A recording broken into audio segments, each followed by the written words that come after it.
ఆయనను పరిశుద్ధాత్మ మీ మీదికి వచ్చినప్పుడు మీరు శక్తి పొందెదరు గనుక యెరూషలేములోను యూదయలోను సమరయలోను బూదిగంతముల వరకు మీరు నాకు సాక్షులై ఉంటారు. ఆమేన్ అనండి.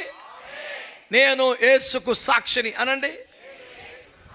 ఆత్మ ద్వారానే ఇది సాధ్యమనండి. ఆత్మను పొందితేనే అనండి. అభిషేకము పొందితేనే అనండి. పైనుండి శక్తి వస్తేనే. బాబు కుర్చీలో కూర్చున్న చాలా మంది కొంచెం ప్రభు కృపలో చేతులు కాళ్ళలో కదలికేం లేదు. అప్పుడప్పుడు హాస్పిటల్లో రోగులకి ప్రార్థన చేస్తే కానీ కొంతమంది కరెంట్ ఎట్టేస్తుంటారు. అడిగి అన్నీ తగిలించి పెడితే గిజ కొట్టేసుకుంటాడు. చితక పతక కొట్టేసుకున్న తర్వాత అప్పుడు వైర్లు తీసేస్తే కూడా బాగానే కొట్టుకుంటూ ఉంటాడు. అలాంటి షాక్ ట్రీట్మెంట్ కొందరికి అవసరమని నాకు తోచుచున్నది. అవన్నీ కూడా పరిశుద్ధాత్ముడే చేయగలడు. మేము వారికి అప్పగిస్తున్నాం. వీరు పొందినట్టే మీరు పొందుతారు, కానీ వీళ్ళు సైలెంట్గా ఉంటారు. మీరు కొంచెం ఎగరేసి కొట్టేసుకుంటూ ఉంటారు, ఎందుకంటే ట్రీట్మెంట్ అవసరం కాబట్టి. కొంతమందికి అలా ఎందుకు అవుతుందని కొత్తలో తెలిసేది కాదు, ఆ తర్వాత తెలిసేది నాకు. వీళ్ళు కుదురుగా ఆత్మను పొందేడు కింద కొట్టేసుకున్నాడు. ఏంటంటే వీడు బొత్తిగా శలం లేనుడు కనుక ఆ మాత్రం ట్రీట్మెంట్ ఆడికి ఇవ్వాల్సి వచ్చింది. దేవునికి స్తోత్రం. ఎవరు మాట్లాడతలేదు భక్తులు, ఎవరు సైలెంట్గా ఉంటారో వాళ్ళందరికీ అదే ట్రీట్మెంట్ అని ప్రభు కృపలో ప్రకటించుచున్నాను. దేవునికి స్తోత్రం చెప్పండి. హల్లెలూయా. ఈ చర్చి కట్టినప్పుడు మా ఊళ్ళందరూ పైపైనేసి బిల్డింగ్లు చేసేవాళ్ళు. రోడ్లకి అక్కడి నుంచి అక్కడికి ఎక్కి వాళ్ళు ఎంత సీనియర్ అయినా, ఎంత మంచి స్కిల్డ్ వర్కర్ అయినా, దానికినో ఆ వెల్డింగ్ మిషన్ మధ్యలో ఒక రాడ్ ఉండేది. అది కదిలిపోతే కిర్ర ఏమందో అవతల కింద ఒకడు ఉండేదాన్ని టిట్ కలుపుతాడు. అయితే మళ్ళీ కిర్ర అంటదా వదిలే రైట్.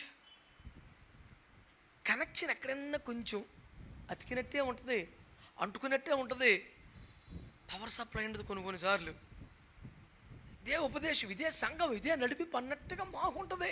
అవతల కరెంటు ఉండదు. అంటుకుంటే నిప్పులు వచ్చేస్తూ ఉండాలి. వేసి రక్తం ఇచ్చేయి. కనెక్టివిటీ అలాగ ఉండాలి. ఏదో నామకే వస్తే కాదు, ఉన్నామా అంటే ఉన్నాం, అబ్బెబ్బెబ్బెబ్బే అది అలా కుదరదండి. ఎవరితో అనుకోండి ఒక మాట చెప్తాను మీకు, మీ వరకే. ఒకటి పరిచయంలో ఉన్నాడు, ఏం పని చేస్తాడు.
ఆయనను ఆత్మ మీ మీదకి వచ్చినప్పుడు మీరు శక్తి పొందెదరు గనుక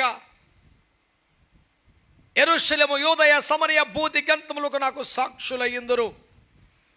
ఒక మాట మీరు నోటితో చెప్పాలి, ఒప్పుకోవాలి. ఏంటి తెలుసా? సాక్షిగా ఉండటానికి కూడా శక్తిని పొందాలి అనండి. అనండి. ఇప్పుడు మీరు అందరూ నోటితో జవాబు చెప్పండి. అందరూ అపోస్తలులా? మళ్ళా అందరూ ప్రవక్తల? అందరూ సువార్తికుల? అందరూ కాపరుల? అందరూ ఉపదేశకుల? అందరూ ప్రభుత్వము చేయవారా? అందరూ ఉపకారములు చేయవారా? అందరూ ఆయా కృపావరముల చేత వాడబడుతున్నవారా? అందరూ సాక్షుల? అవును. ఈ ఒక్క మాట నీ క్లారిటీ ఉండాలి.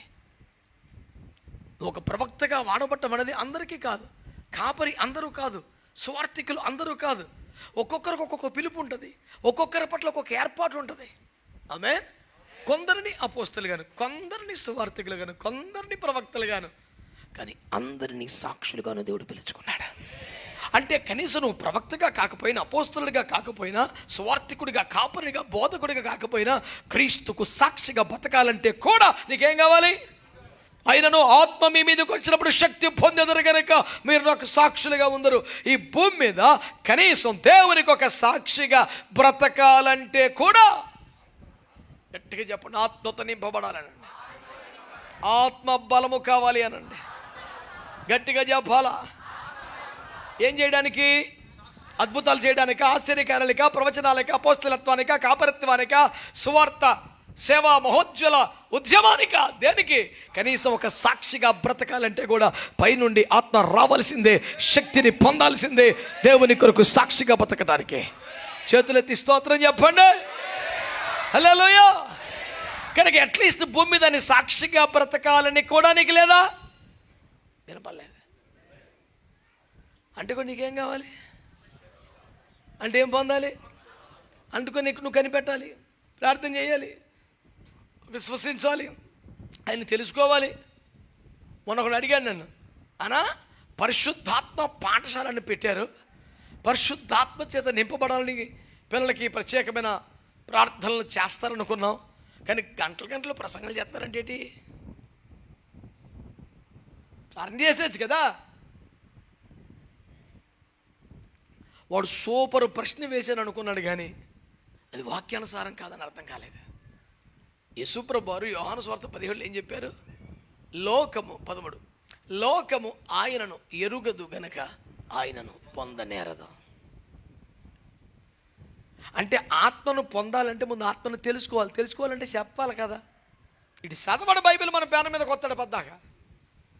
లోకము ఆయనను ఎరుగదు గనక ఆయనను పొందనేరదు. You must know about the Holy Spirit God in order to receive the Holy Spirit God. నువ్వు పరిశుద్ధాత్మను పొందినట్లుగా ఆయనను గురించి తెలుసుకోవాలి. ఆయన ఇట్లాంటి వాడు, ఆయన ఇట్లా చేస్తాడు, ఆయనకి ఇది ఇష్టం ఉండదు, ఆయనకి ఇది ఇష్టం, ఆయన ఇది కోరుకుంటున్నారు, ఆయనకి ఇది నచ్చదు, ఇవన్నీ ఓహో అని ఆయన గురించి మనకు అర్థం అవ్వాలి ఫస్ట్. అసలు అందుకే క్లాసులు అంటే బాబు మనకు అర్థం అవుతలేదు. యేసు రక్త వైద్యం స్తోత్రం చెప్పరా? హల్లెలూయా. కొంతమందికి ఎలాగుంటుందంటే, నేను సాక్షాత్ అయ్యగారితో తిరుగుతున్నాను దేశం అంతా, మళ్ళీ సండే స్కూల్ పిల్లగాళ్ళ బోధ నాకెందుకురా అది ఏడు చేస్తాం. క్యాటరింగ్లో పనిచేసేవాడైనా, 5 స్టార్ హోటల్లో మెయింటైన్ చేసేవాడైనా అన్నం తినాలి కదా. నేను ఉండేది హోటల్లో అంటే తినపోతే ఎలాగవుతుంది? నీరసం వచ్చేది. దేవునికి స్తోత్రం చెప్పండి. మీ కొరకు దేవుడు చేసిన ఏర్పాటుని మీరు వదులుకోకండి, పోగొట్టుకోకండి. ఛాన్స్ పట్టేయాలంతే. మళ్ళీ రక్తం ఇచ్చే నేనంత కదా చెప్పాము వాడికి, లైఫ్లో ఒక్కసారి ఈ కృప పొందేవా లైఫ్ ఉండిపోద్ది. ఆరోగ్యం తగ్గుద్ది, డబ్బులు ఉంటాయి, పోతాయి, ఇది పోదు కదా. ఏ మామూలు విషయం ఏంటది? బతికున్నంత కాలం కాదు, చచ్చిపోయిన సంవత్సరం తర్వాత కూడా ఇంకో చచ్చిపోయినండి బతికించేంత అభిషేకం ఎముకల్లో ఉండిపోయిందండి. నీతో ఎప్పటికీ నీలో ఉండిపోయే ఒక బలమైన అభిషేకం దేవుని పరిశుద్ధాత్మ. ఎంత ఆశపడాలి, ఎంత కోరుకోవాలి, ఎంత కనిపెట్టుకోవాలి. మామూలుగా ప్రతిరోజు దైనందిన జీవితానికి కావలసిన కృప, ఆ రోజుకి పనులు చేసుకోవడానికి, ప్రయాణాల్లో కాపుదలకి, ఆ మాత్రానికే గడప కమ్ములు ఏదైనా కాచుకొని ఉండేవాడు అంటే దావీదు. మరి ఇంత అభిషేకాన్ని ఎట్ట కాచుకొని ఉండాలి అసలు? తింగరతనం కాకపోతే.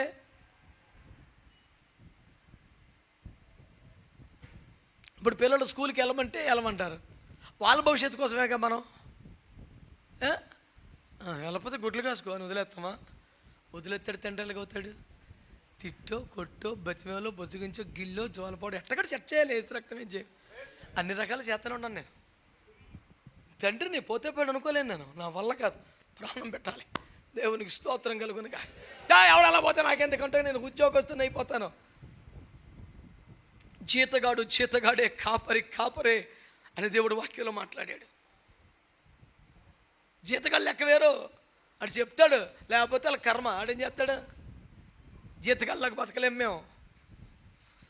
ఏ విధము చేతనైనా క్రీస్తుని మీరు సంపూర్ణలు అవ్వండి అని పౌలు అనలా, సంపూర్ణలు చేయాలని మేము ప్రయాసపడుతున్నాం అన్నాడు పౌలు గారు. మా ప్రయాసతో, మా కష్టంతో, మా కన్నీరుతో మీరు ఏకీవించనని కోరుకుంటున్నాం, అంతకని ఎక్కువేమీ లేదు, ఇంకేమీ లేదు. మీకు అసలు విషయం అర్థం ఒక తప్ప, అర్థమైతే అసలు మామూలుగా ఉంటారు భూమి మీద. ఈ మాట ఎవరికి చెప్పాడు తెలుసా? 500 మంది ఉన్నారు కదా వాళ్ళకి. అందులో ఎవరున్నారు తెలుసా?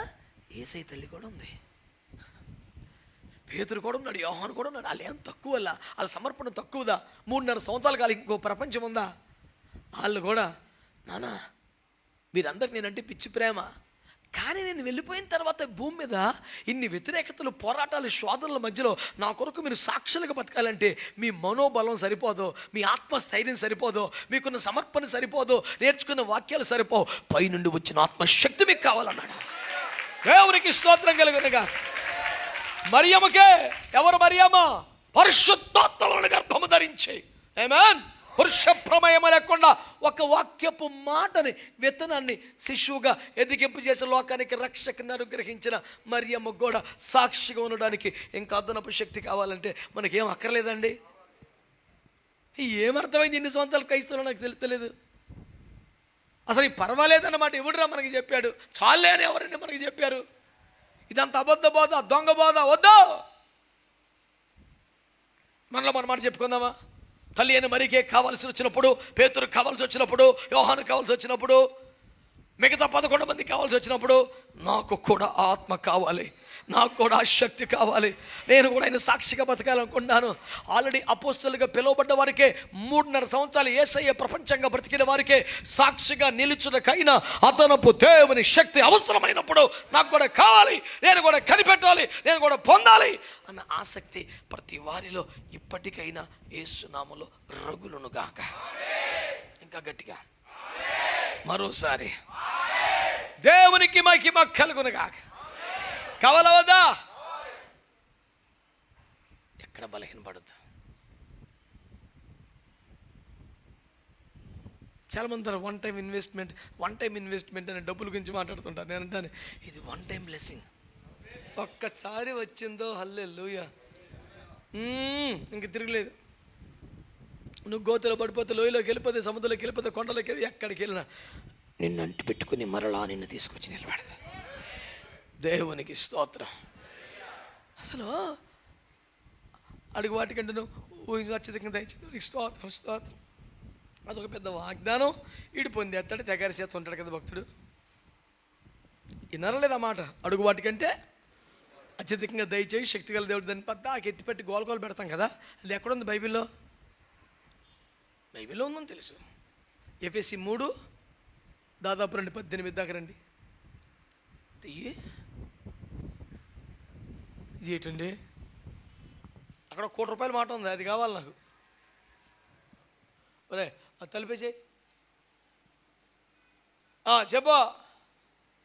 మీరు దేవుని సంపూర్ణత యందు పూర్ణులగునట్లుగా ప్రేమయందు వేరుపారి స్థిరపడి సమస్త పరిశుద్ధులతో కూడా దాని వెడల్పు, పొడుగు, లోతు, ఎత్తు ఎంతో గ్రహించుటకును వచ్చేలే జ్ఞానమునకు మించిన క్రీస్తు ప్రేమను తెలుసుకొనుటకును తగిన శక్తి గలవారు కావాలనని ప్రార్థించుచున్నాను. ఇంకా మనలో కార్య సాధకమైన తన శక్తి చొప్పున మనము అడుగు వాటన్నిటికంటేను ఊహించు వాటన్నిటికంటేను అత్యధికముగా చేయ శక్తి గల దేవునికి క్రీస్తు యేసు. ఇప్పుడు చెప్పండి, అడుగు వాటికంటేను ఊహించు వాటికంటేను అత్యధికముగా దయచేయ శక్తి గల దేవుడు దేని ద్వారా చేస్తాడంట? అది తన శక్తి చొప్పున. అంటే ఏ శక్తి అది? మనలో కార్య సాధకమైన తన శక్తి. మనలో ఉన్న తన శక్తి అంటే ఏంటి? అయిపోయింది.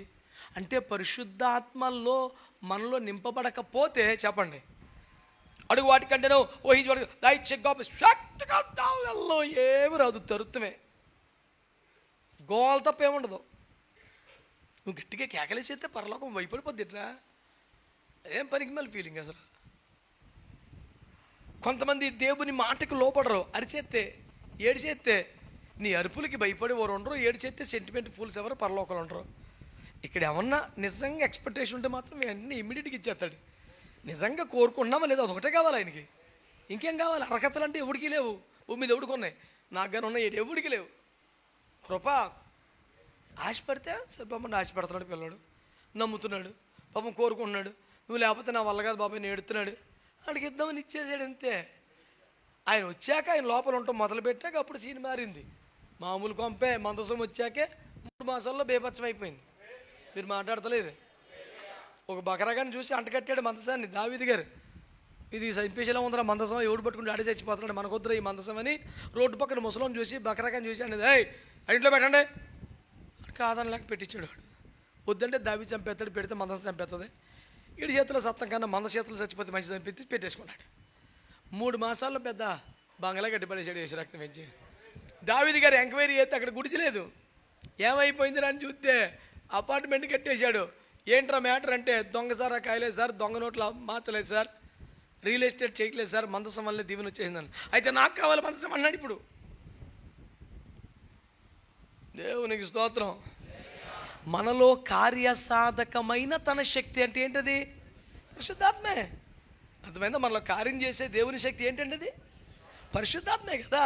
ఆ శక్తి ద్వారానే మనం అడుగు వాటికంటే ఊహించు వాటికంటే అత్యధికమైన కార్యాలు జరుగుతాయంట. అంటే పరిశుద్ధాత్మ ద్వారానే మనం సాక్షులుగా ఉండగలం. ఆ పరిశుద్ధాత్మ ద్వారానే మనం అడిగిన వాటికంటూ ఊహించినట్టు గొప్ప వాటిని పొందగలం. అసలు పరిశుద్ధాత్మ లేకపోతే అసలు ఏమీ లేదురా బాబు, నీకు తెలుస్తలేదు.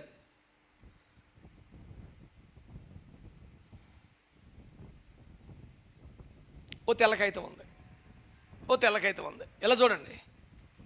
దాని ఏవో మంచి చెడ్డ కొన్ని మాటలు రాసాం. ఆ పేపర్ కాస్ట్ ఎంత? మా అయితే రూపాయి. లూజ్గా విడిగా కొంటున్నాం కాబట్టి A4 షీటు మొత్తం షీట్ ఎంత కొట్టే ₹10 పడుతుంది. కానీ అదే దాని మీద ఒక ఎంఆర్ఓ గారి స్టాంప్ గుద్దాడు అనుకో, దాని విలువ కోట్లు కూడా కాదు, ఇంకెక్కువే. ముద్ర పడితే రేటు మారిపోతుంది సార్. తెల్లకాయితమే ప్లీజ్ రిలీజ్ హిమ్ అని రాసి జడ్జి గారు స్టాంప్ వేసాడు అనుకో, 100 కోట్ల కన్నా ఎక్కువ అది. ఆమె హల్లెలూయా. టేక్ హిమ్ ఇంటు కస్టడీ అని ఒక పోలీస్ ఆఫీసర్ వేసాడు అనుకో, హల్లెలూయా, 100 కోట్లు ఇచ్చిన పని తీసుకెళ్ళి లోపల కూర్చోబెడతారు ముందు. ముద్రకున్న పవరు బీభత్సం. ఎఫెసీ 4:30.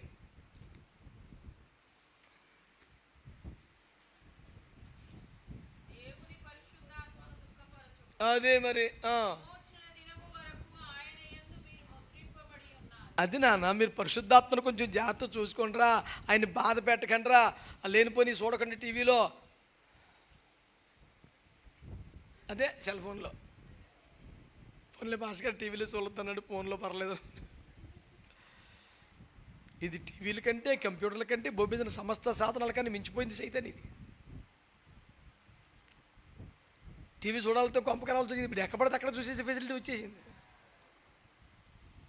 టీవీ హాల్లో ఉండేది కనుక అక్కడ చూడాలంటే కుటుంబం అంతటికి పనికొచ్చేవి తప్ప పిచ్చి పిచ్చి చూస్తా ఉండేది కాదు కనుక అవకాశం లేక ఇప్పుడు గదులకు వెళ్ళి తలుపులు వేసుకొని చూసే ఫెసిలిటీ వచ్చేసి ఏక్ నెంబర్గా సైతాన్ బన్ గయా. దీన్ని గెలిచినోడు సగం గెలిచినట్టే. అందుకని మా పరిశుద్ధాత్మ పాఠశాలకు వచ్చినా, ఓడెన్ పవర్ సెమినార్కి వచ్చినా, పిల్లలైనా పాస్టర్లైనా మేము మర్యాదగా ఫస్ట్ ఫోన్లైనా లాగేస్తాం. మేము ఫస్ట్ చేసే పని అది రిజిస్ట్రేషన్ చేసి సంతకాలు చేసి అప్లికేషన్లు పూర్తి అయిపోతే మర్యాదగా వసూలు చేస్తాం. ఫోన్లన్నీ తీసి సంచిలో పడేసి తీసుకెళ్ళి మా బెడ్రూమ్లో పడేస్తాను. మళ్ళీ ఆశీర్వాద బాధన అయిపోయాక 10 రోజుల తర్వాత ఎవడు ఫోన్ అడిగి పంపించేస్తాం. ఎందుకంటే సగం నాశనం చేసేది అది కదా దరిద్రం. మనం చెప్పింది కష్టం, కన్నీరు మొత్తం బద్దు కూటమి కూర్చున్నాడు అయిపోయింది, మొత్తం కొట్టుకుపోద్ది. మనం ట్యాంక్ నింపాము, కిందడు వాల్వ్ ఇప్పేస్తాడు లాస్ట్లో. నింపబడింది మొత్తం నేలపాలు అయిపోద్ది. ఈడు పుణ్యమంట. అందుకనే ఆ వాల్వ్ నోవు దగ్గర తాళం చేయలేకుండా యేసుప్రభు తీసుకెళ్ళిపోయినట్టు క్లోజ్. మన మీద ఒక ముద్ర ఉందంట. ఎవరి ముద్ర అది? We have been sealed by the Holy Spirit God. మంచి కబ్జా కూర ఒకడు ఉన్నాడు. ఆడు ఎక్కడ భూమి మీద కబ్జా పెట్టేస్తాడు. ఇది హైకోర్టు వారి స్థలము, అతిక్రమించిన వారు శిక్షార్హులు. ఇది ఆర్మీ వారి భూమి, అంటుకుంటే చూసుకో అని ఒక బోర్డు పెట్టాడు అనుకో, ఆడికి కూడా జ్వరమే. ఎందుకు వచ్చిందని పోయి ఆర్మీ వాళ్ళ భూమిలో మనం. అది ఎక్కడో పాకిస్తాన్లో పడిపోయిన లాంచర్ ఇక్కడ పడిందంటాడు సింపుల్గా. మనందరం చంపేసి ఉద్రబాబు అని దండం పెట్టేసుకుంటారు జనం భయపడిపోయి. ముద్ర ఎవరితో ఉందంట మన మీద? ఇంకెవడు ముట్టుకోటానికి లేదండి. కొంచెం గాలి పడిందన్న కొంచెం అదొకలాగా పేలాపనగా ఉంటుంది, కొంచెం పరాకం చూస్తుంది పిల్ల, ఇంత పొడి గోర్లు వేసుకుని మీదకి వచ్చేస్తుంది. అవన్నీ ఉండవు ఇంకా. ముద్ర రమ్మను, కబ్జా పెడతాడు, పెట్టమను. ఎక్కడ ఆక్రమించాడు? గోడ కట్టేస్తే చుట్టూతా రక్తం ఏం చేయం.